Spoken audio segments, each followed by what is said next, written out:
Bienvenidos a un episodio más de Aguileando la voz de los nuestros. Bienvenidos, muchas gracias por seguirnos en redes, por seguir nuestras páginas, por darle like, ponerle me gusta, mandar comentarios. Compartir. Muchísimas gracias por compartir esta gran experiencia, esta aventura. Amiga, ¿cómo estás? Genial, excelente. Encantada y emocionada de tener a dos especialistas el día de hoy.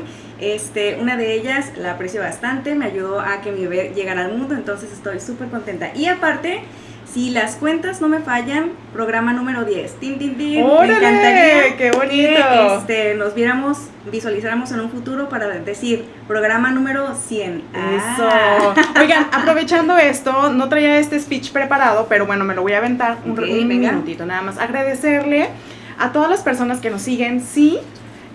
Pero para que ustedes vean, 60 minutos de Aguileando, hay 40 horas de trabajo semanal. Entonces, atrás de nosotras, de esta voz, porque al final nosotras solamente somos la voz y el corazón de esta gran historia, pero atrás hay un motorcito que hace toda la gestión, que invita, que nos jala la oreja, que nos pone tiempo extra. Es un gran equipo, un equipo que está funcionando con todo el amor para ustedes. Sepan que la única gran tarea que tenemos es reconocer a las personas que trabajan en el área de salud. Entonces, ese compromiso es el que nos mueve, pero atrás hay un gran equipo, señores, un gran equipo que trabaja a marchas forzadas. Nosotras solamente somos la voz y el corazón. Pero bueno, muchísimas gracias, señor productor, por jalarnos las orejas y darnos tiempos extra. Pero bueno, sí, es verdad. Pues, hoy tenemos dos especialistas, nos están acompañando. Ojo, nos hizo falta uno que tuvo un inconveniente en carretera, al que le agradecemos infinitamente que se haya tomado el tiempo de venir, pero tuvo situación por lo que tuvo que cancelar de último momento. Pero nos acompañan dos especialistas, hombre y mujer, dos especialistas, especialidades que son antagónicas, voy a decirlo así. Y una de ellas enfocada a la mujer como tal, y la otra, bueno, abarca las dos, la hombre y mujer, pero pues la sociedad más lo ve hacia los hombres, así lo voy a decir, pero bueno, él va a venir a decirnos qué onda con lo que él hace, a quiénes atiende y por qué. Venga, pues entonces pues vámonos, la bienvenida. Vámonos con todo y dale la bienvenida. Corte y regresamos. Porque nosotros merecemos nuestro propio espacio. Consejos que cuidan y voces que merecen ser escuchadas. Bienvenidos a Aguileando, la voz de los nuestros, con tus conductoras, Leticia Matus y Marta Carrillo. Porque hablar de salud es hablar de un esfuerzo colectivo. Aguileando, la voz de los nuestros.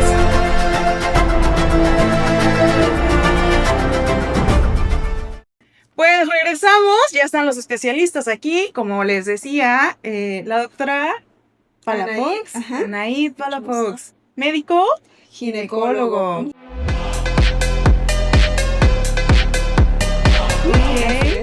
Y el doctor Fidel Magaña. ¿Nervioso? Yo no conozco a ese doctor. No.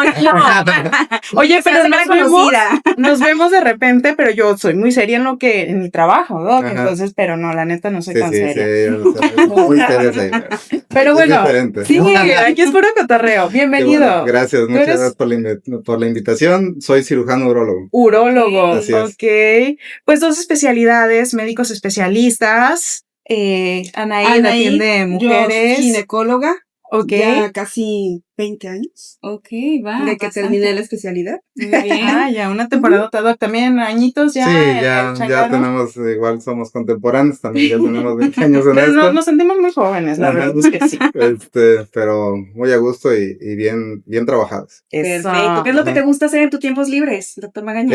Principalmente, a mí me gusta mucho el béisbol, el fútbol, amo los deportes, es mi pasatiempo favorito, a veces alcanzo a practicarlos, pero ya no de una manera... ¿Y si no los veo en la televisión? Ajá, o sea, lo que hay siempre es verlos, practico poquito, últimamente ahí con los compañeros de trabajo, pues ellos empezaron a organizar el fútbol, y sí, me dio gusto volver a las canchas un ratito. Me encanta pescar, ahorita es mi deporte favorito, ya tengo 2 años y medio haciendo pesca en mar abierto, en mar con gente muy profesional, que les mando saludos a todos. Y ahorita ese es mi pasatiempo favorito. Oye, ¿y si tenemos condición para ir al fútbol o andamos ahí batallando? No, pues nos vamos tirando la polilla, decimos poco a poquito, porque sí, ya no es la misma, pero bueno, como la mayoría somos más o menos contemporáneos, pues no es un ritmo tan acelerado, trabajamos y jugamos como podemos, ¿verdad? Pero, claro, doctora Anaí, ¿tú tienes algún hobby, alguna actividad que te guste? A mí me encanta viajar. Oye, ese hobby me gusta mucho a mí. Es mi pasión, pero ahorita últimamente ya no lo he hecho porque tengo un hijo pequeño. Entonces ya me estoy dedicando más a eso, a la maternidad, que también me gusta mucho. Perfecto. Totalmente. Bueno, y ya llega el también. Oigan, pues decirles que tenemos estas especialidades porque si bien decíamos que durante octubre hay muchos festejos, muchos días sociales, entre ellos cuestiones médicas totalmente, pero también hay festejos en corto que tienen que ver con cáncer, mayormente cáncer cervicuterino, el cáncer de mama de cáncer de próstata y de testículo. Y entonces, bueno, la intención de tenerlos acá es que se presenten, que los conozcan, que sepan qué es lo que hacen, pero también una invitación a la sociedad, porque les decía, nos están viendo en Corea. Ajá. Entonces, bueno, esa persona mexicana que está en Corea, que sepa qué es lo que hacen ustedes. Así es. Sí, claro. Me encantaría preguntar, ¿qué fue lo que te motivó para estudiar ginecología? Mira, desde que estaba en la Facultad de Medicina, la verdad que mi maestro de ginecología era buenísimo. Entonces, el doctor Rojas, nunca lo voy a olvidar. Saluditos, doctor Rojas. Gracias a él empezamos a hacer nuestras prácticas, las clases increíbles. Pero cuando ya me decidí, fue cuando era interna. Ok. Rotamos en diferentes servicios para los que no estén familiarizados y uno de ellos es el área de tococirugía, que normalmente pues llegan todas las embarazadas para atender el nacimiento de su bebé, sea parto, sea cesárea. Entonces mi primera experiencia en la obstetricia fue que mi médico adscrito, o sea, el jefe en turno, me dejó atender un parto. Y tal fue mi sorpresa que era un parto de gemelitos. Ay, qué wow. ¿Y fue parto? Y fue parto. Ok. Entonces ya desde ahí te quedaste. Me quedé con la gine y con la obstetricia. Te enamoró. Sí, claro. Te convenció. ¿Y a ti, Doc? Pues lo mío fue circunstancial. La verdad, cuando yo decidí hacer la especialidad, yo entré a cirugía general, yo quería ser cirujano. Okay. Me enfocaba mucho por los tumores, por el cáncer, yo quería ser cirujano oncólogo al principio. Pero estando en la especialidad, yo estaba en la Ciudad de México, tuve un amigo, un muy buen amigo, Antonio Camacho, que él me empezó a platicar mucho de la urología y que él quería ser urólogo. Entonces, nosotros teníamos el servicio de urología ahí en México y empecé a rotar con ellos y la primera cirugía que tuve fue un cáncer de riñón. Entonces, a mí como era mi afinidad hacer algo sobre tratar tumores, tratar cáncer, fue la primera cirugía que abordamos, me encantó. En esos tiempos todavía todo era abierto, la cirugía abierta. Me gustó mucho y me les empecé a pegar, y pues me enamoró el hecho de que teníamos una gran variedad de campos. Nosotros como urólogos, la gente cree que nada más vemos hombres y que nada más vemos problemas sexuales del hombre, no es cierto. O sea, nosotros vemos enfermedades de tracto urinario, los hombres tienen tracto urinario, las mujeres tienen tracto urinario, los niños, y tienes una amplia gama sobre todo para operar. Ya hoy en día la cirugía abierta pues básicamente está obsoleta y si tienes los recursos nosotros fuimos la transición de urólogos entre la cirugía antigua que era cirugía abierta y la cirugía endoscópica o endourología.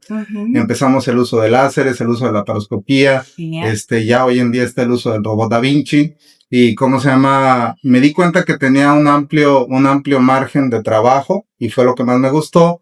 Porque aparte de eso, pues tu consulta también es muy, muy fructífera y abarcas problemas de cáncer, que es lo que a mí más me gusta o se me da, pero todos los demás temas en cuanto a obstrucción por piedras, infecciones de vías urinarias, etcétera, etcétera, decidí inclinarme hacia la urología porque tenía un amplio panorama y un campo muy, muy vasto para trabajar.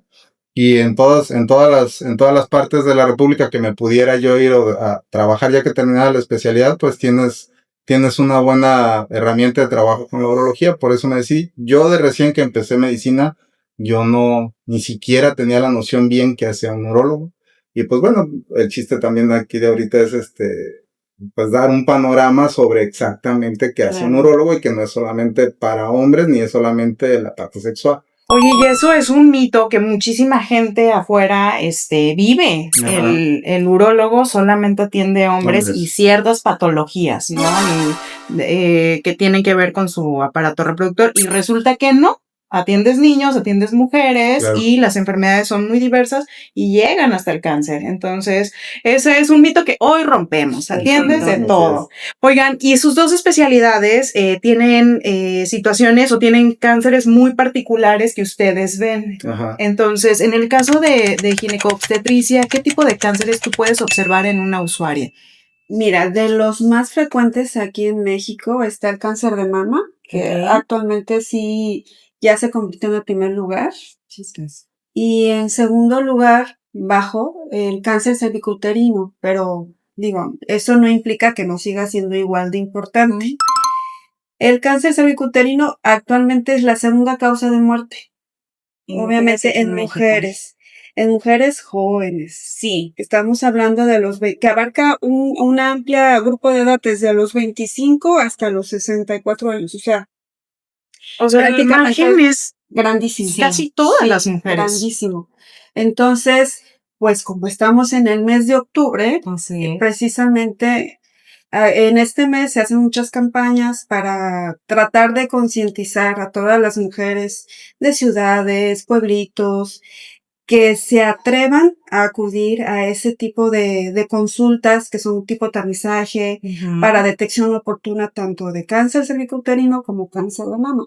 Porque muchas veces es por temor, miedo, vergüenza. No, y mi esposo no me da permiso. Ajá, exactamente. O pues prácticamente no tienen realmente como la idea en qué consiste el estudio. Muchas veces me ha tocado ver a pacientes que tienen miedo. Porque mi vecina me contó que el examen le dolió muchísimo, que la lastimó. Entonces, por eso es que yo no venía con usted por eso, doctora, porque a mí me daba mucho miedo. O lo que dices tú, la vergüenza. ¿Cómo me va a ver? Si apenas dejo que mi esposo me ve. Así es. ¿Sí? Entonces, y sí, obviamente todavía nos enfrentamos un poco al machismo. Entonces, de que, ¿cómo vas a ir al doctor? Y más si es hombre. Bueno, yo en mi caso, mujer, no hay tanto problema, pero los ginecólogos, ahí sí es un poquito más complicado. De repente sí pasa que yo trabajo con otra ginecóloga que los hombres acompañan a sus esposas para que las revisen. Y me encanta esta parte porque se educan ambas partes. Estás explicándole a la paciente, le estás explicando al familiar, pues que es tu familiar directo, es tu pareja, es tu esposo.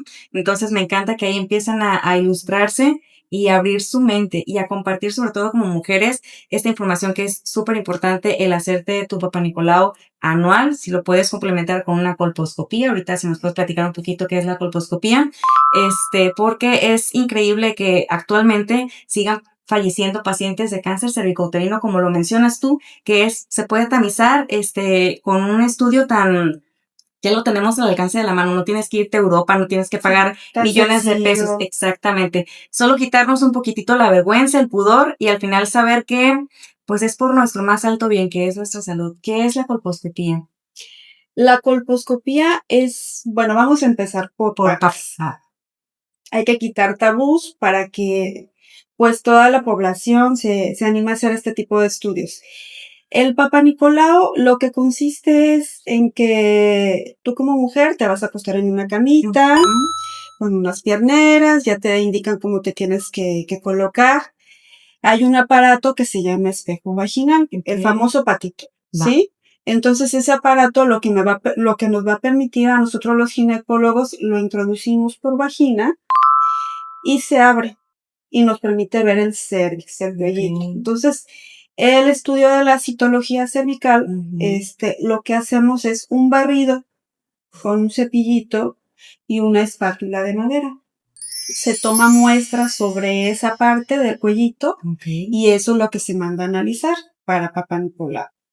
Y la colposcopía, introducimos el mismo aparatito con un microscopio especial que se llama colposcopio. Se aplican 2 líquidos sobre lo que es el cuello de la matriz y las paredes de la vagina. ¿Qué función van a tener esos líquidos? nos ayudan a detectar si hay alguna lesión por el virus del papiloma humano. En caso de que se detecte, en ese mismo momento podemos aprovechar para tomar una biopsia y mandarlo a patología. Porque es muy importante este tipo de estudios. Porque sabemos que el cáncer cervicuterino, en el 99% de los casos, el virus del papiloma humano está presente. ¿Sí? Entonces, es muy importante por ese motivo realizar ese tipo de estudios. Y aparte que nos ayuda a detectar lesiones antes de que se conviertan en cáncer. Es correcto. Entonces, obviamente, el pronóstico para esa paciente va a ser mucho mejor si lo detectamos en etapas premalignas, tempranas, a que ya lo detectemos como un cáncer invasor. ¿Cada cuánto tendríamos que hacernos ese examen, doctora? Mira, ese examen es muy importante tu pregunta. Primero, ¿en qué etapas o en qué mujeres, a partir de qué edad se tiene que realizar? De acuerdo a las guías, marca que a partir de los 25 años hasta los 65 años. Pero eso es en forma muy general, ¿sí? Más adelante vamos a tocar los factores de riesgo. Pero básicamente es entre los 25 y 65 años. Una vez al año, durante 2 años consecutivos, si tu Papá Nicolau fue normal, la guía marca que te puedes hacer el Papá Nicolau cada 3 años, siempre y cuando tengas 2 Papá Nicolaos normales consecutivos. Y puede estar acompañado también de la colposcopía, ¿sí? En mujeres de alto riesgo, podemos hacer el estudio antes de los 25 años. ¿Cuáles son las mujeres de alto riesgo? Pues que iniciaron su vida sexual antes de los 18 años o que incluso pues tuvieron embarazos antes de esa edad. Mujeres que tengan alguna enfermedad que comprometa su sistema inmunológico. Dentro de las más frecuentes, pues mujeres que vivan con VIH, ¿sí? Sobre todo de enfermedades de transmisión sexual. Y más de 64 años, ¿quiénes sí se deben de seguir realizando este tipo de estudios? Mujeres con antecedentes de cáncer cervicuterino o que nunca se hicieron un Papá Nicolau. Puede pasar, ¿eh? A mí se me ha tocado pacientes que en su vida se hicieron un... Pacientes que vivan con VIH también se tienen que continuar con ese tipo de citologías.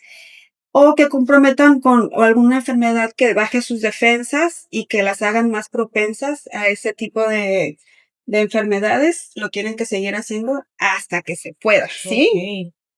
Mientras la paciente pueda acudir al consultorio para la toma de la muestra, con eso es suficiente. Y si yo ya no tengo útero, mira, tengo que tener que hacer ese estudio igual. Mira, en pacientes que les quitaron su útero, por una razón que no haya sido cáncer, no estaría indicado. Okay. Salvo en aquellas mujeres que están inmunocomprometidas, como las pacientes con VIH. ¿No? Pero si fue una paciente que le quitaron su útero por cáncer, aún así se tiene que hacer este tipo de estudio. Okay. ¿Por qué? Porque se ha visto que este virus, aparte de provocar cáncer en el cuellito de su matriz, puede provocar también cáncer en la vagina. Okay. Entonces es importante por eso también realizarlo. Sí, lo realizan. Oye, ¿y este tipo de estudios en dónde lo realizan? O sea, ¿dónde tengo que ir yo si quiero hacerme este estudio? Pues mira, en los hospitales, en las instituciones públicas, hay áreas que se llaman medicina preventiva, en donde todos los días, por lo menos de lunes a viernes, se están realizando este tipo de estudio. La citología, el Papá Nicolau, ¿ok? O por medio particular, cualquier ginecólogo está capacitado para tomar este tipo de estudios también. Okay. Los requisitos, porque sí es importante que también la paciente lo sepa, no debe de acudir con menstruación, muy importante, mínimo que hayan pasado 2 o 3 días, que haya terminado su sangrado, y 2 días previos que acuda a su consulta, no tener relaciones, ¿sí? Para que no se contamine la muestra. Okay. Y con eso es suficiente. Oye, y durante ese estudio, bueno, ya quedamos que revisan con un espejito el área vaginal, pero ¿pudieron aprovechar para checar nuestras mamas? Claro, mira. De hecho, dentro del chequeo ginecológico no solamente contempla el tomarte tu Papá Nicolau, ¿sí? También está la exploración mamaria. Que se recomienda que por un médico que esté capacitado se realice una vez al año. pero la mujer en sus casas también lo puede realizar una vez al mes.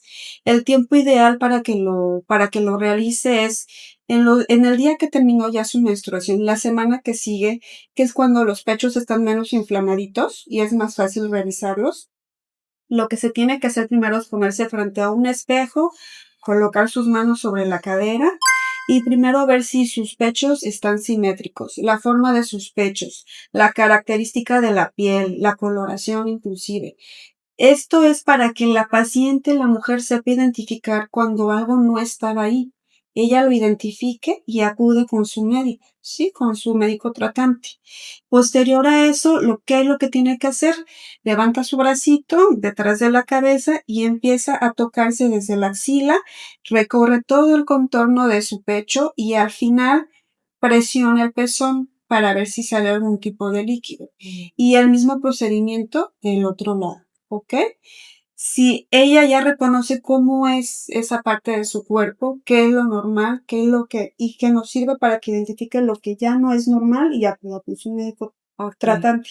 Hablando de las mamas, pues podemos visualmente identificar que sí es normal, que ha cambiado. Un granito que me sale aquí así de, ay, ayer no lo tenía. Pero cuando hablamos del útero, síntomas o signos que puedan presentarse que a lo mejor las pacientes no lo identifican como algo anormal. No sé, he visto pacientes que dicen, es que mi periodo menstrual dura 10 días y los 10 días son abundantes. Y para ellos es normal porque toda su vida ha sido así. ¿Cuáles serían esos síntomas? Sí, mira, para que una mujer pueda identificar si su regla es normal o anormal, lo que no sería normal es que entre regla y regla, empezando a contar desde su primer día de regla y de la que sigue, sea menor a 21 días, ¿sí?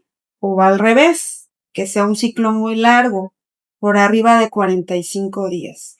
Eso ya no sería normal. Y hablando de la duración de la menstruación, los días, si su regla durara ya más de 8 días, eso tampoco se considera normal, ¿sí? Pero también puede ocurrir que la cantidad de regla que baje sea muy, muy abundante, aunque no dure tantos días. Entonces, ahí también estamos hablando de que algo no está bien. Y dentro del chequeo que hacemos en ginecología también incluye eso, revisar útero y ovarios. Entonces, si en el consultorio médico se cuenta con el ultrasonido y el adiestramiento, también se puede hacer esa revisión en el chequeo. ¿Qué vamos a buscar en el útero? Pues los famosos miomas, ¿sí? Que esos también nos pueden dar problemas de sangrados anormales. Y en ovarios, presencia de tumores también en ovario. Perfecto. Ya déjenos, gracias. Ahorita regresamos contigo porque nos interesa demasiado a Matus y a mí ese tema, pero vamos con el doctor. Lo que les interesa a los hombres. Lo que les interesa a los hombres y aquí vamos a platicar. Que no quieren preguntar y luego no quieren ir a consulta. Les da vergüenza, a nosotros nos da menos, a ustedes les da emoción, ¿no? Sí, es un tabú, es un tema complejo para el hombre. El hombre casi no le gusta ir al médico y mucho menos con nosotros. ¿Por qué? Porque tocas un tema sensible, ¿verdad? Brillará de nuevo el sol. Oh Dios, no puedo cantar sin llorar. Perdone. Tomas el toro por los cuernos cuando eres el urólogo y le dices, a ver, aquí tienes que hablar de manera abierta. Yo les digo, estás con un médico, no con un cura, y sobre todo porque te tiene que explicar bien los síntomas para que te pueda hacer un diagnóstico. Nosotros, por lo general, el grosor, el fuerte de nuestros pacientes son pacientes de 40 años en adelante. ¿Por qué? Porque, pues, el hombre sexualmente activo ya es, ¿cómo se llama? En la vida un poco más a la madurez, el hombre maduro, cuando ya tiende a presentar problemas. Problemas en cuanto a los problemas más comunes, que es cáncer de próstata, cáncer de vejiga, cáncer de riñón, problemas de disfunción eréctil, etcétera. El hombre sí ya últimamente va un poco más porque ya hay más difusión, y más información y un poco menos de tabú. Antes, pues todos, se le ha hecho siempre mucho el estigma de que te van a hacer tacto rectal. Y el tacto rectal, pues es algo que a ti como hombre, en la mujer de una manera u otra, como menciona la doctora, bueno, pues si ellas tienen el tabú de que si ¿cómo se llama? el médico, el ginecólogo es hombre, el celo del esposo, todo con nosotros, imagínate, de que digas, no, pues voy a ir con un hombre a que me haga un tacto rectal. Pues sí, es indispensable el tacto rectal. Últimamente, con el avance de la tecnología, el tacto rectal, yo en mi práctica profesional se me enseñó que va sí o sí. Pero cuando tú tienes un paciente, sobre todo en una población como Manzanillo, que son gente de una cultura machista más arraigada a una ciudad como Guadalajara, una ciudad como Monterrey, una ciudad como la Ciudad de México, tienes que tener cuidado con eso porque si no el paciente no va a regresar. Yo lo que hago primero, pues hago su historia clínica, identifico factores de riesgo y le hago los estudios pertinentes para detección de cáncer de próstata. ¿Laboratoriales? Laboratoriales, ultrasonido y si es necesario, por la exploración física, pero en primera instancia no se lo hago a menos que en el ultrasonido, en el antígeno prostático encuentre algo. Eso es enfocado a cáncer de próstata. En cuanto al cáncer de testículo, si es en el adulto joven, el cáncer de testículo es un cáncer que se presenta en la edad reproductiva, principalmente de 20 a 45 años es la edad en la que más se presenta. Y ¿por qué? Porque el desarrollo sexual del hombre es en esa edad. Entonces, las células germinativas del testículo se desarrollan con la madurez sexual del hombre que va desde la adolescencia hasta la pubertad y ya hombre maduro. Okay. Entonces, enfocándonos un poco al cáncer de testículo, pues la causa fundamental por la que va el paciente es o tengo una bolita en el testículo, me siento algo anormal en el testículo o me duele.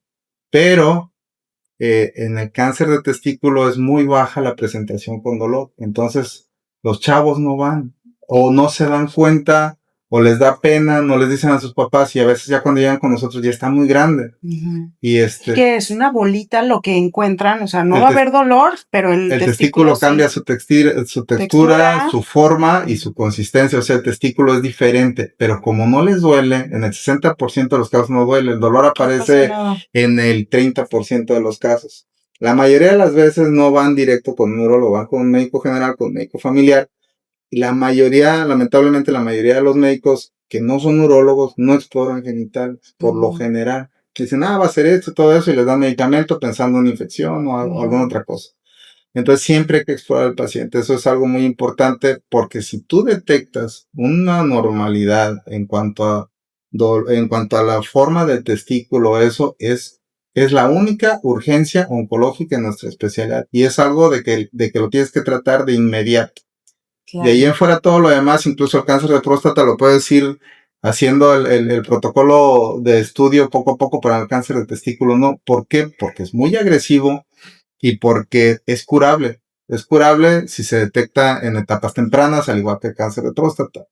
Entonces, a mí me ha tocado chavos que llegan y ya traen tumores de 7, 10 centímetros, cuando el tamaño normal de un testículo es 3. Y ya dices, oye, pues ¿cuánto tiempo tienes con eso? Pues 1 año. ¿Y por qué no habías venido? Pues es que me daba pena. ¿Te dolía? Claro. No. Entonces, ya hasta que le dice al papá o le dice a la mamá y te lo llevan, y lamentablemente cuando el testículo, el tumor está arriba de 4 centímetros y es un factor de riesgo para decir, ya hay más posibilidades de que haya avanzado. Entonces nosotros en noviembre, dando la publicidad en noviembre, es el mes de la detección oportuna del cáncer de próstata y también ya se está enfocando al cáncer de testículo. Y pues en los hombres sí es un poco más difícil que vayan contigo, pero sí tienen que entender que es primordial que se atiendan a tiempo. En cualquier cáncer es primordial que se atiendan a tiempo, el cáncer de mama, el cáncer de cervicuterino, etcétera. Pero nosotros sí el hombre se limita todavía mucho más por el tabú de que te van a hacer un tacto rectal, te van a revisar los genitales, etcétera. Pero pues tiene que entender la gente de que ya hay muchos estudios, hay muchas formas de cómo detectar los cánceres sin ofender al paciente. Claro. Decían, es que me siento ofendido, ¿no? Pues, claro. Y pues bueno, promoverlo, la forma de cómo nosotros tratar de evitar de que el paciente llegue en un estadio ya muy avanzado es promoverlo, informarlo. Ya desde hace unos 10 años se hace mucho. Y pues es la mejor manera para que el paciente no se sienta, con mucha pena o de que se va a sentir, agredido por parte del médico porque le van a hacer un tacto rectal. Oigan, docs, fíjense que en capítulos anteriores platicábamos que cómo vamos omitiendo nuestra salud. cualquier cosa es más importante, el trabajo, la familia, el estrés, estoy cansado, trabajo toda la semana y pues descanso el domingo y no puedo, pero cada vez hay más opciones, ¿no? Que podemos acercarnos, más información, ustedes están compartiendo esos factores que predisponen a un cáncer y además los rangos de edad, entonces, si nosotros detectamos a un familiar que tiene un poco de pena, pero nos hace algún comentario, pues hacerle la invitación que se acerque a ustedes. Claro, que acudan y que para eso es este tipo de programas, así como lo mencionó ahorita, doctor, que ya tiene más de 10 años que se está haciendo énfasis en la publicidad de este tipo de situaciones médicas de los hombres, también tomarlo personal, de en casa platicarlo con mis hijos, con mis esposos, con mi papá, con mis primos, los hombres de nuestra familia, para invitarlos a que se quiten el pudor, que se quieran poquito, que acudan a consulta con un especialista. Claro. Ahora sí que zapatero a su zapato, ¿no? Claro. ¿Quieres arreglarte las uñas? Pues bueno, vamos con la chica que te pone las uñas, pero si tienes un problema en tus genitales y eres hombre, pues el especialista es el doctor urólogo, en este caso la especialidad. Oigan, y yo agregar el de mejor una revisión a tiempo, que va a ser quizás un par de estudios, no lo sé, a 4 años de atención, que bueno, es el caso de mi mamá, tú la conociste, sí, que estuvo 4 años en quimio, y tratamientos súper agresivos, súper desgastantes para ella y para toda la familia. Para toda la familia. Viajar a otro lado a que recibiera sus atenciones. Y nosotros decimos, ojalá hubiera sido un poquito antes para no haber llegado a pues esta situación. Entonces decirles, acudan, una revisión, pues sí, desafortunadamente es incómoda, vergonzosa, pero créanme, vale más que 4 años a una atención desgastante física y económicamente y emocionalmente. Entonces, Doc, te vamos a llevar un montón de gente, vas a ver. No, ¿A dónde te los podemos llevar? ¿A dónde los llevamos? ¿Dónde trabajas? Yo tengo mi consultorio en el Centro Médico San Pablo, estamos ubicados en el Boulevard Miguel de la Madrid, número 8145, está exactamente al lado del Casino Vegas, o sea, y punto Bahía. Sí. Está un DHL, al lado está la entrada, y ahí me pueden, en redes sociales también me pueden buscar como Dr. Fidel Magaña Urólogo, en Facebook, en Instagram, ahí están, y ahí está mi número de teléfono personal, está mi número de teléfono al consultorio, pueden llamar, pueden WhatsApp, y ya les mando yo la información de cómo hacer una cita.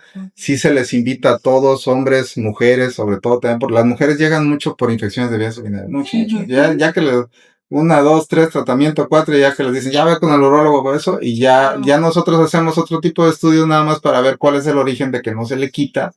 Pero sí, invitar también a las mujeres y sobre todo a los adolescentes de que se exploren. Es muy fácil la exploración testicular. La exploración testicular, es básicamente bimanual, la pueden hacer en el momento en que se estén bañando, porque pues es cuando más están ahí expuestos, y es tocar con los 2 dedos el testículo, la parte de un polo a otro polo. El testículo es básicamente tiene la forma pues de un huevo, y pues se toca de abajo hacia arriba, de arriba hacia abajo, ver que no haya cambios de consistencia, textura, dolor, etcétera. Y si notan algo que dicen, ahí no estaba, o que duele diferente, y siempre comparativo uno con el otro, atenderse. ¿Por qué? Porque es mucha la diferencia entre una detección a tiempo a una detección ya en un estadio avanzado. Eso es para los jóvenes, y los adultos, pues los hombres después de los 40 años, su antígeno prostático, ultrasonido y examen de orina es el screening de cáncer de próstata.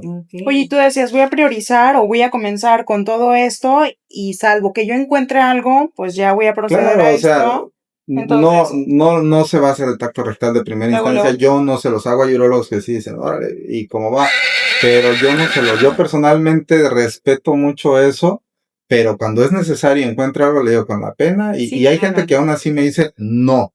¿Cómo crees? Ajá, que me dice, no, que no hay algo más que se puede hacer, pero que no me toques. Sí, hay algo que se llama resonancia multiparamétrica de próstata. Ya hay en Colima. Yo los mandaba directo a Guadalajara, que es la ciudad en donde me formé, porque tienen mucha experiencia en hacer y me dan los reportes exactamente como me gustan. Pero ya en Colima ya se están haciendo también, y ese es el estudio en el que tú como urólogo puedes tener la certeza de si hay una lesión sospechosa sin que toques al paciente. Ok. Además, ahí a consideración, pues ahí te tocan exactamente el dinero. El costo, claro. y ya, pero pues el paciente es el que toma la decisión. Yo les pongo las opciones y si tienen el recurso y la forma, pues adelante. Adelante. Aún así podemos ir, si no tenemos el recurso para atendernos de manera particular, podemos ir a una institución, A cualquier ¿no? institución. Claro. Desde el primer nivel de atención, que nos derive. Se les ofrece en todas las instituciones la detección ya de cáncer de próstata como el glucómetro. Ya hay un antígeno prostático de detección rápida. Obviamente es muy impreciso, no te dice un número, que es lo que nosotros necesitamos, pero sí te dice está sospechoso o no sospechoso. Y ya con eso es un gran avance debido a que sí, lo puede tomar desde la enfermera como ustedes, y dicen, caray, salió anormal y ya se canaliza a medicina familiar te le hace los estudios. Es muy importante siempre, pues que el médico familiar sea la primera pauta en la atención médica porque ellos hacen los estudios base. Y ante eso ellos te los mandan. En la clínica, en el ejercicio privado, pues pueden ir directamente con nosotros, pero los médicos familiares, los médicos generales son muy importantes en hacer los estudios prioritarios o iniciales, pues. Claro. Pero sí la detección en cualquier institución no se los van a negar, se fomentan, hay programas, entonces hay mucho acceso ya. Vale. Oye, al contrario, hay pesquisas, andamos buscando. Véngase, vamos a ¿No se quiere hacer el revisarlo. estudio? Una vasectomía por ahí, ¿no? Ay, me acordé de algo, pero después en privado. Pero bueno, oigan, a ver, ya platicamos de ese tipo de cánceres muy frecuentes en mujeres y en hombres. Pero ¿hay algún factores que nos predispongan a este tipo de enfermedades, alimentos, estrés, no sé, algo que ustedes me digan, ¿sabes qué? Esto te puede aumentar así es. Sí, mira, para el cáncer cervicuterino, pues principalmente está implicado el virus del papiloma humano. ¿Cómo se transmite el virus del papiloma humano? Pues por transmisión sexual. Es un virus exclusivo de nosotros, de los seres humanos. Y prácticamente el 80% de la población en algún momento de su vida lo va a tener, ¿sí? Si tú lo adquiriste antes de los 30 años, el 90% de esas personas, hombres, mujeres, su cuerpo lo va a eliminar al año o al año y medio que tuvo la exposición, ¿sí? Pero un 10% va a persistir esa infección. Entonces, ese 10% es lo que nos va a poner en riesgo para el cáncer cervicuterino, ¿sí? Entonces, si la infección persiste, puede provocar una lesión premaligna en el cervix, en el cuello. Y esa lesión premaligna, las de alto grado, esa es ya una tercera parte de esas personas puede evolucionar ya a cáncer, ¿sí? ¿Y qué otros factores de riesgo? Porque no el culpable, el malvado es el virus del papiloma humano. Claro, debe de haber otros factores, como cuáles. El tabaquismo. Personas que fumen, ¿sí? Ese es un factor de riesgo. Enfermedades que bajen las defensas, como las que le había comentado, el VIH, o pacientes crónico-degenerativos que están mal controlados, todo lo que involucre baja de defensas, la obesidad, la desnutrición, porque también hay trastornos alimenticios, sobre todo en pacientes jóvenes, múltiples parejas sexuales, 3 o más, el inicio de la vida sexual, si fue a muy temprana edad, también es otro factor de riesgo. Entonces, todo eso nos va a predisponer para el cáncer cervicuterino. Y en el cáncer de mama, cambia un poquito. En el cervicuterino no se ha encontrado un factor hereditario. Sí, de que si mi mamá lo tuvo, yo también lo puedo tener. No, en el cervicuterino solamente fue los que les mencioné. Pero en el SIDA de mama sí puede haber una predisposición, ¿sí? Si tú tienes familiares de primera o segunda línea que padecieron cáncer de mama, pues sí pudieras tener el gen que puede provocar el cáncer de mama. ¿Qué es un familiar de primera o segunda mamá, línea? Abuelita, ¿sí? Tías también, pero tías de primera línea. Sí. Entonces, eso también pudiera provocarte. Y también el tipo de alimentación que tenemos.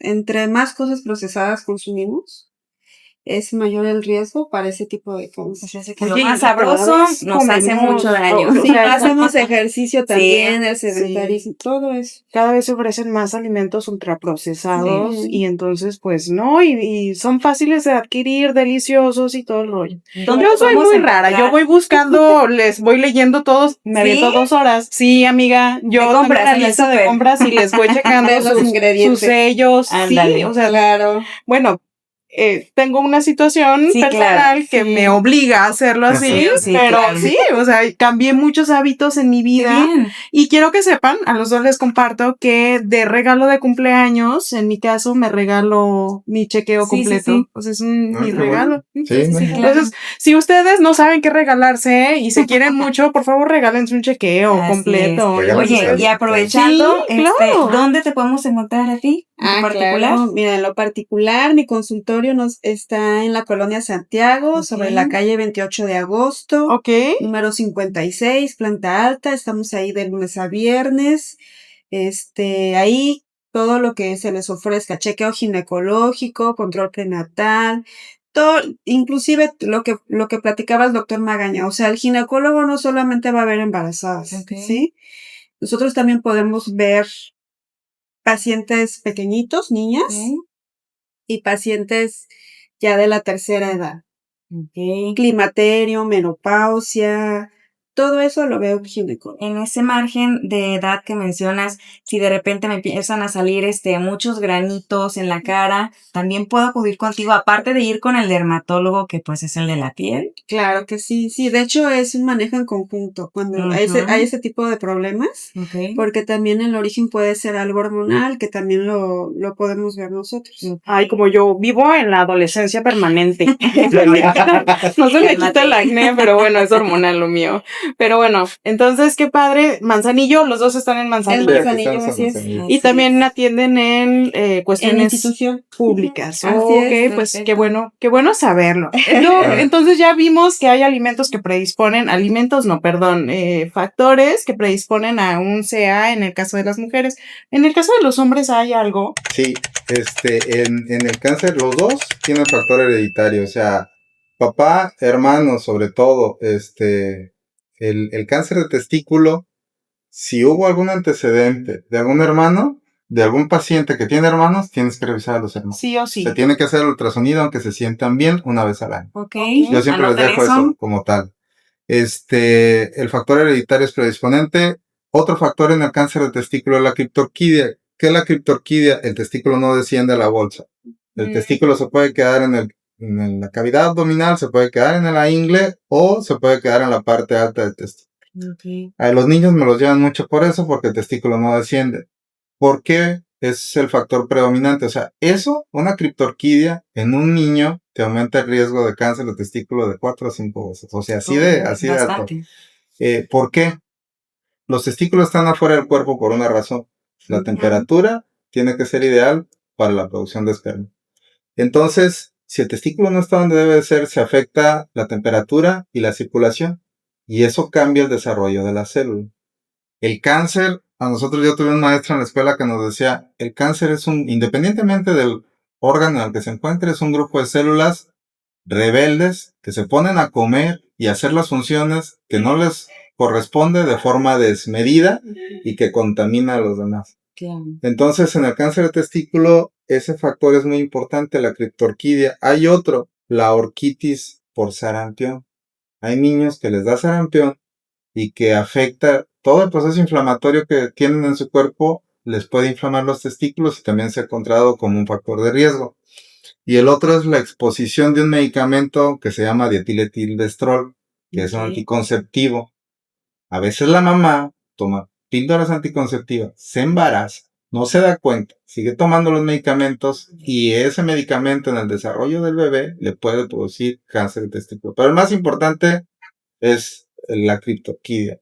Por eso nosotros hacemos mucho énfasis. Hay niños que tienen los testículos no descendidos, que se tiene que atender el niño antes de que cumpla 1 año. Antes les dejábamos 5 años, pero ya está demostrado que después de 3 años de que el testículo no está descendido, así esté arribita, que es retráctil o eso, ese testículo ya va a tener cambios morfológicos, circulatorios y hormonales en la adolescencia. Entonces, es muy importante bajárselos. Oye, ya si se lo bajas ya no va a tener cáncer de testículo. No, pero de menos ya se lo puede revisar y hacer los ultrasonidos. Y obviamente, entre más tiempo esté arriba, pues más es el problema, ¿no? Claro. Es factor de riesgo en cuanto a cáncer de testículo. Cáncer de próstata, ojo.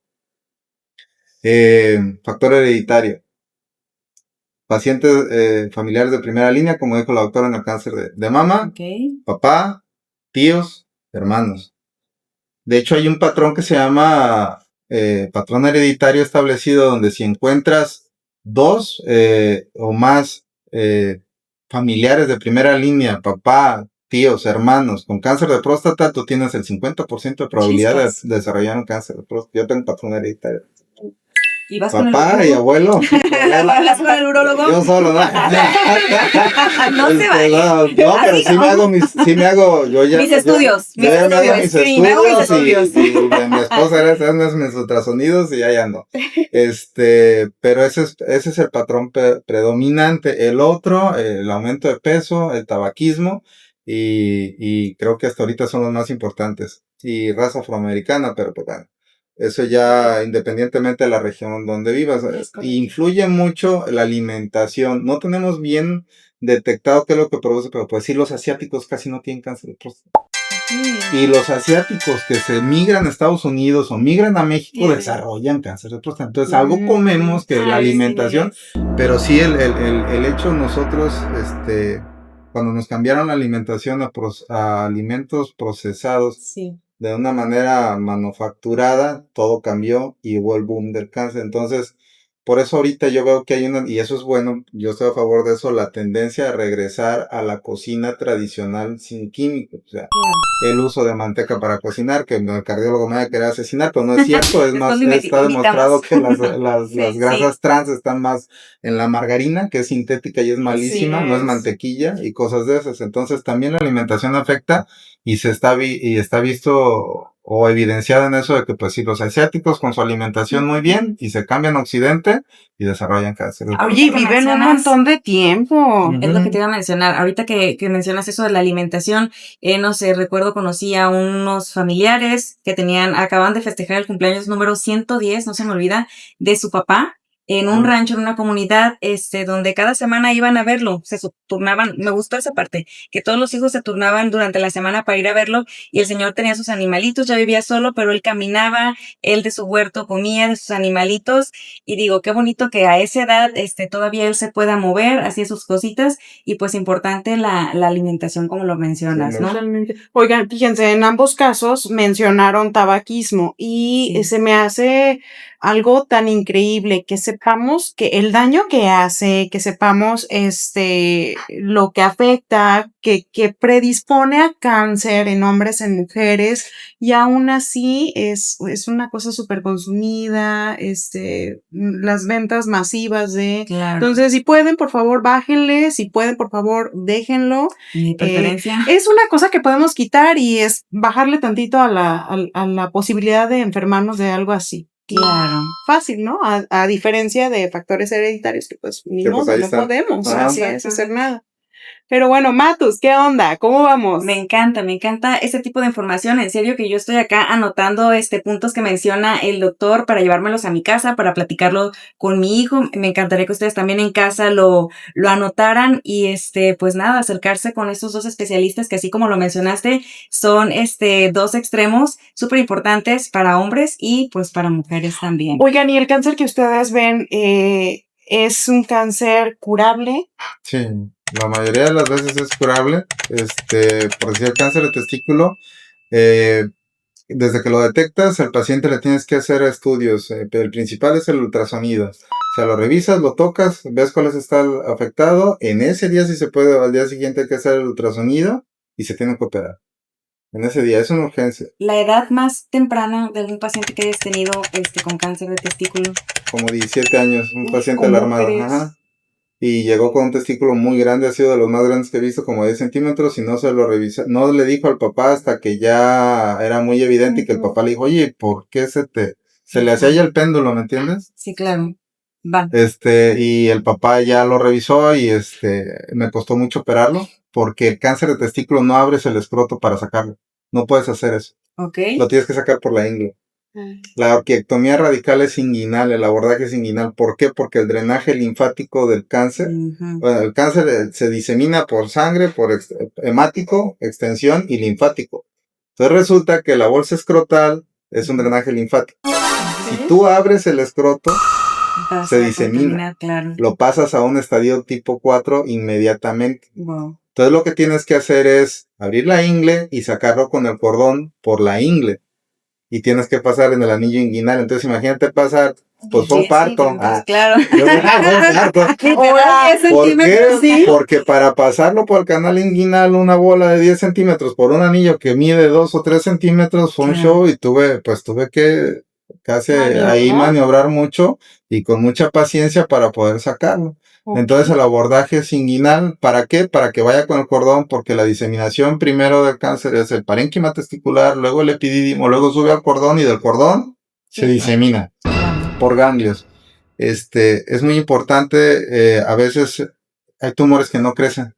Hay distintas estirpes, se dividen en tumores de células germinales, no seminomatosos, no seminomatosos, y hay tumores que no crecen mucho, son muy chiquititos y son los más malos. ¿Por qué? Porque mandan siembras muy temprana edad.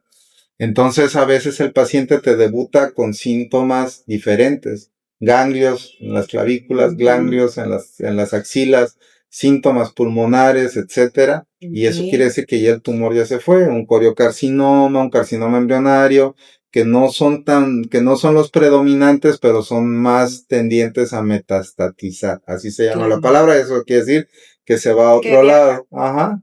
Entonces, la detección oportuna por eso es muy importante. Y en el cáncer de próstata también es muy curable, por eso se ha hecho tanto énfasis, porque lo puedes tratar de manera quirúrgica, extirpar la glándula prostática y curarlo, así como la doctora en el cervicuterino y en la mama es lo mismo. O sea, detección oportuna. Si lo logras extirpar de una manera confinada, órgano confinado, o sea que está confinado dentro del órgano, pues lo curas. Si ya no lo detectas así, de todas maneras lo tienes que quitar. Y eso te evita después radioterapias, quimioterapias, un desgaste para la familia, en el bolsillo, en el paciente, etcétera. Claro. Pregunta, ¿y si tú detectas a un paciente que tiene cáncer de testículo y extirpas un testículo, le queda uno, todavía puede tener familia? Claro, sí, pues tenemos dos, gracias a Dios. O sea, el de repuesto. Ay, no es cierto. Ahí va un tema muy importante. ¿Por qué? Porque, o sea, el paciente puede tener una vida completamente normal con un puro testículo. Pero en el cáncer de testículo tiene una debilidad, gracias a Dios, que es radiosensible y quimiosensible.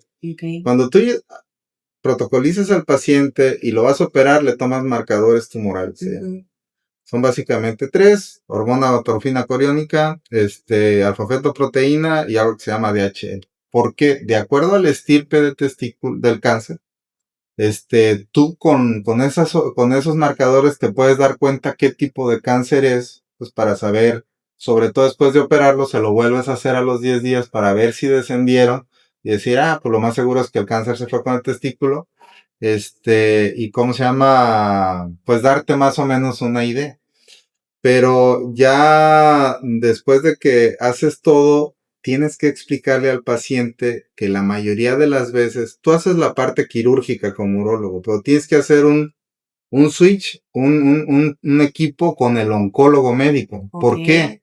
Yo todos mis pacientes, aunque haya salido el reporte de que el tumor estaba confinado al testículo, se les da quimioterapia profiláctica. La mayoría de las veces el paciente, ya que le quitas el tumor, se desaparece.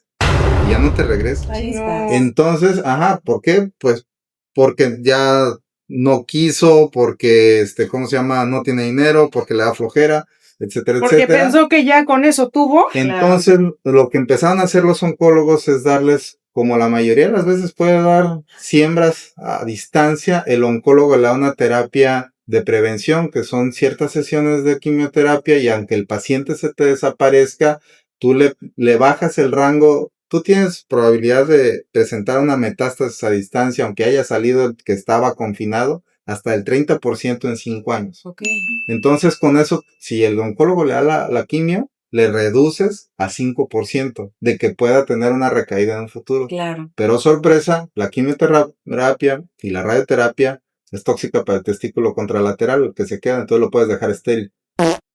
Entonces, cuando tú al paciente lo operas y va con el oncólogo, desde ahí dices, ve y deja semen en el banco de espera. ¿Por qué? Para que tenga la posibilidad de tener hijos suyos. Claro. Ya que si queda con la secuela de esterilidad por la toxicidad testicular, pues él tenga una reserva de esperma para poder hacer un ICSI, que es una inseminación intracitoplasmática. Interesante. Ajá. Qué padrísimo. Es un tema muy complejo, amplio, amplio, que abarca varios multidisciplinario. Temas. Entonces, pero prevenible, tratable, curable y en el caso de los cánceres de la mujer, ¿son tratables, son prevenibles? Son tratables, curables? sí, por los estudios de screening que tenemos. Bueno, en caso del cáncer cervicuterino, pues lo podemos detectar inclusive antes de que fuese cáncer. En caso de que fuera una lesión intraepitelial de alto grado, en mujeres que todavía deseen embarazarse, hay un procedimiento que se llama cono cervical, el que consiste específicamente en quitar una parte del cervix como en forma de conito. Se retira completamente esa parte, todavía queda una buena parte de cervix y eso se manda a analizar. Si los bordes, el patólogo nos comenta que salen negativos, digamos libres de enfermedad, pues ya nos quedamos hasta ahí y continuamos con el seguimiento, ¿sí? Que ese es también otro tema, ¿sí? Que se tiene que dar seguimiento a sus pacientes. No es de que ya me hicieron el tratamiento y ya no me hago nada. Y en caso de que esa mujer pues ya no desee embarazarse, también se le puede dar la opción de una histerectomía abdominal, que es retirar el útero completamente, ¿sí? Si ya nos pasamos de una de alto grado a ya un CACU, en caso de que sea etapa 1, todavía es algo quirúrgico, solamente que ya es una cirugía un poquito más extensa, que aparte de que involucre retirar el útero, se quitan los anexos, que son las trompas, los ovarios y el tercio superior también de lo que es la vagina. También se hace toma de ganglios linfáticos que están en esa área y ya todo se manda a analizar. Pero en caso de que ya sea una etapa 2, ya se requiere un tratamiento de coadyuvancia. O sea, a veces se inicia primero la radio y la quimioterapia para reducir el tamaño tumoral y posterior a eso, si la paciente es candidata, pues se realiza una cirugía. Las etapas 3 y 4 ya son más difíciles porque la etapa 3 ya se extiende hacia otros órganos de la pelvis, vejiga, colon, exactamente. Y la etapa 4 pues ya es la que da metástasis, que ya esas células tumorales viajaron hacia otros órganos y realmente el pronóstico para esa etapa pues es muy, muy bajita. Una etapa 1 estamos hablando que la sobrevida a los 5 años es del 80%. Bastante. Etapa 2, sobrevida por aproximadamente entre los 45 a 65%. Etapa 3, la sobrevida ya baja por debajo de 50%, pero ya la etapa 4, que realmente el tratamiento es paliativo, únicamente va del 2 al 15%. ¿Qué es un tratamiento paliativo? Bueno, el tratamiento paliativo más que nada se enfoca a los síntomas de la paciente, quitarle porque el ya en dolor. esa etapa refieren demasiado dolor. Exactamente. ¿sí? Oigan, pero llegar a una etapa de estos finales, Sí, ¿cuánto tiempo pasa? Bastante tiempo. Si estamos hablando de que se adquiere el virus para que pudiera provocar una lesión son 12 a 18 meses y estamos hablando de una lesión premaligna. O sea, mínimo. O sea, pudiéramos ver un cambio en nosotros y decir algo no está bien, me siento rara, hay algo. Ahora, es muy importante que comentes eso, porque el cáncer del cervix, del cuellito del útero, en las etapas iniciales o tempranas, no te da síntomas, no te provoca dolor, no te provoca sangrados anormales, entonces es muy importante realizar ese tipo de estudios como la citología cervical, que es el Papá Nicolau, como la colposcopía, porque cuando ya te empieza a dar síntomas y signos, es porque ya ese cáncer ya avanzó. Así es. ¿Sí? Entonces, no se confíen, si se sienten todo bien, Ok. No quiere decir que está todo bien, hay que revisarse. Muy bien, pues me encantaría decirle al señor productor que por favor traiga oncólogos para que platiquemos con ellos, porque ustedes detectan y empiezan protocolo, pero hay una figura después que puede ser oncólogo, que pueden ser radiólogos, que dan radioterapia, no sé quiénes son los que dan. Los oncólogos médicos. Oncólogos médicos, y hay radiooncólogos. Y radiooncólogos, así es. Entonces, y decirles que, pues que las quimios a veces son ambulatorias. En el caso de mis papás tomaron quimio en casa, a veces se puede. Entonces, hay 1000 posibilidades ya. La intención es empezar, buscar atención, buscar quitarnos un poquito la vergüenza, la pena y querernos, al final de cuentas es amor propio. Pero muchísimas gracias por estar acá, Doc. Espero que se hayan divertido con nosotros. Esta plática fue más seria que otras que hemos tenido. pero meritaba. Divertido los chistes que se avientan de urólogos y de ginecólogos. No los vamos a decir. Atrás de cámaras sonaban pero dijimos, vamos a moderarnos y nos vamos a portar bien. Ya que digan, corte. Sí, pero muchísimas gracias por tomar su tiempo. Por acudir. Muchas gracias. Por acomodar su agenda. Así es. Matus, muchísimas gracias por estar aquí, por tomarse su tiempo. Yo sé que tienen chamba, que a veces salen de guardia, que estamos cansaditos, pero esta es su casa. Muchas gracias por acompañarnos y pues nos vemos en otro programa. ¿Qué les parece? Próxima semana. Hasta luego. Hasta luego. Bye, bye.